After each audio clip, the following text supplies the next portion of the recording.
જય રામનાથ મિત્રો, સ્વાગત છે તમારું અમારી ચેનલ સાસ બહુ કિચનમાં। અને આજની આપની રેસીપી છે ઢાબા સ્ટાઇલ સેવ ટમેટાનું શાક।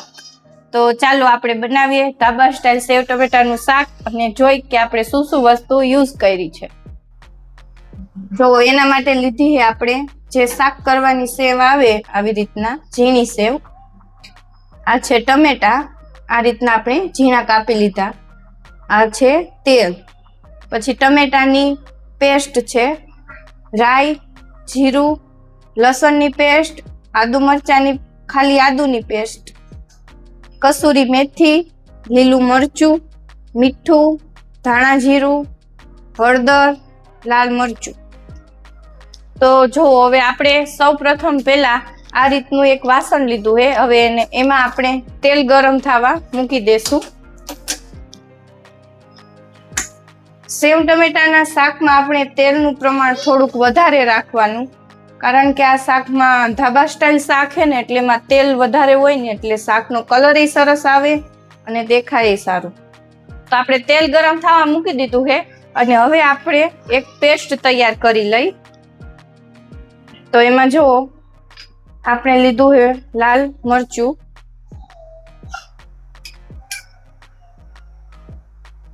તીખાશ તમે તમારા મુજબ એડ કરી શકો। તો જો અહીંયા મેં 3 મોટી ચમચી જેટલું લાલ મરચું લીધું છે, 1 ચમચી હળદર,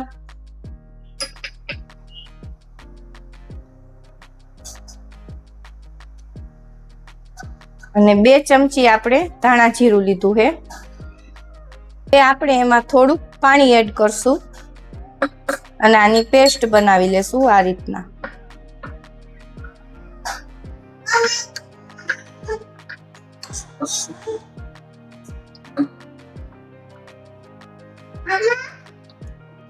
તો જો આ રીતની આપણી પેસ્ટ બની ગઈ છે।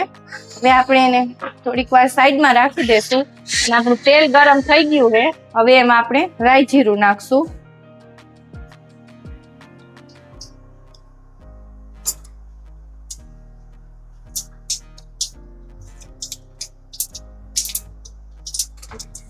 રાઈ ફૂટે એટલે આપણે એમાં જીરું એડ કરશું।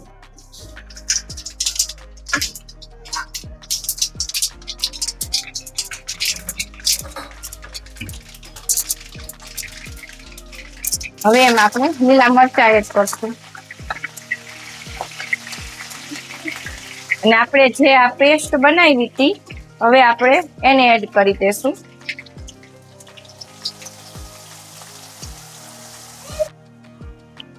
જો આપણે પેસ્ટ એડ કરી દીધી, હવે એમાં આપણે નાખશું આ લસણની પેસ્ટ, થોડીક આદુની પેસ્ટ નાખશું। હવે આને મિક્સ કરી લેશું।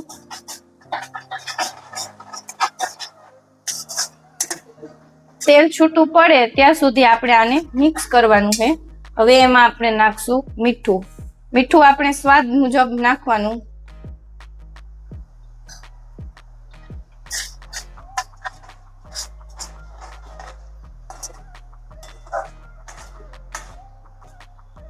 હવે આને આપણે થોડીક વાર પાકવા દઈ। તેલ છૂટું પડે ત્યાં સુધી આપણે આને પાકવા દેશું। જો આપણે જે ગ્રેવી બનાવી હતી એકદમ સરસ પાકી ગઈ છે, તેલ છૂટું પડી ગયું છે। હવે એમાં આપણે એડ કરશું આજે આપણે ટમેટા કટિંગ કરીને રાખ્યા હતા એ ટમેટા। હવે આપણે એને મિક્સ કરી લેશું અને જે આપણે આ ટમેટા કટ કરીને નાખ્યા એની સાથે જ આપણે આ ટમેટાની પેસ્ટ નાખી દેશું। હવે આને મિક્સ કરી અને આપણે 1 થી 2 મિનિટ ઢાંકી અને ચડવા દેશું। સરસ એકદમ ચડી જાય એટલે તેલ છૂટું પડી જાય એટલે મસાલા એકદમ સરસ ચડી જાય અને મિક્સ થઈ જાય, ટમેટા એકદમ સરસ આપણા પાકી જાય।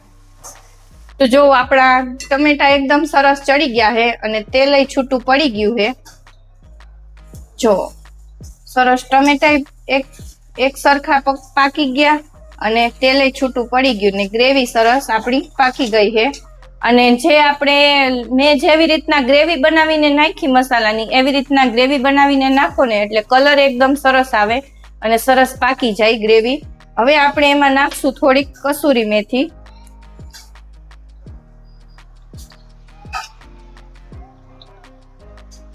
કસૂરી મેથી આપણે આમાં નાખીને એટલે ટેસ્ટ એકદમ સરસ ધાબા સ્ટાઇલ જ આવે છે. તો હવે આપણે કસૂરી મેથી નાખી અને આપણે જો મિક્સ કરી દીધી છે. અને આમાં મેં ખાંડ નથી નાખી. જો તમને ખાંડ વાળું ભાવતું હોય અને ખાંડ વાળું યુઝ કરતા હોય શાક તો તમે એડ કરી શકો. અધરવાઇઝ જો તમારા ટેસ્ટ મુજબ તમે લઈ શકો. મેં આમાં નથી નાખી ખાંડ. હવે આપણે એમાં પાણી એડ કરશું. જો આપણે આમાં 1 ગ્લાસ જેટલું પાણી એડ કર્યું. હવે આને આપણે 1 થી 2 મિનિટ પાણીને ઉકળવા દેશું.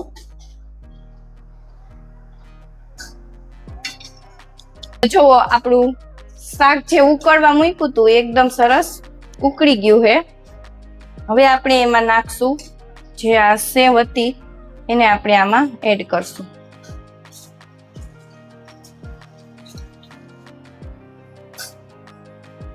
હવે આને આપણે મિક્સ કરી લેશું અને 1 મિનિટ સુધી આને પાકવા દેશું એટલે સેવ આપણી સરસ પાકી જાય. તો જો 1 મિનિટ થઈ ગઈ અને આપણી સેવ સરસ પાકી ગઈ છે આ રીતની અને આપણું શાકેય સરસ થઈ ગયું. જો હવે આપણે ગેસ બંધ કરી દીધો અને હવે આપણે આને સર્વ કરી દઈ.